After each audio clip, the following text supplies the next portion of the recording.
Un tout autre sujet à présent. À partir du 15 novembre prochain va démarrer la phase répressive de la campagne de vérification des instruments de mesure dans les marchés et supermarchés.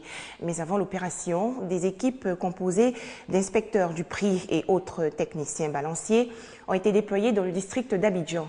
Objectif, contrôler et s'assurer que les instruments de pesage sont réglementaires. Marché Cocovico, situé à Angré dans la commune de Cocody. Il est 15 h, les commerçants reçoivent la visite des inspecteurs des prix des produits sur les marchés. Mahaman est commerçant de produits vivriers. Après le passage des inspecteurs dans sa boutique, il est heureux. Ces instruments de mesure sont normaux. Quand ils ont vérifié, s'il y avait un défaut là, j'allais, tu vois, non, maintenant quand c'est propre là, je suis content, je suis très content même pour ça. Dans ta vie là, il faut être juste, il faut être clair. Là, bonheur va rentrer dans tes affaires même. En plus du marché de la coopérative des commerçantes de produits vivriers de Cocody, Cocovico, ce sont plusieurs autres marchés et supermarchés qui ont été visités par les inspecteurs des prix et les techniciens balanciers. Pendant cette opération, nous retirons du circuit les instruments qui sont assez défectueux. Ceux qui peuvent être réparés, on autorise les opérateurs à les faire réparer.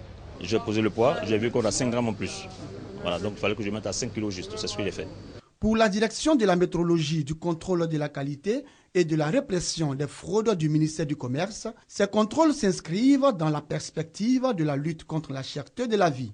On prévient les acteurs du commerce, on leur demande de présenter leurs instruments au contrôle et si on constate que l'instrument n'est pas en bon état, qu'il est refusé, on demande à l'opérateur de faire venir un spécialiste, un balancier agréé, pour réparer l'instrument et le remettre aux normes.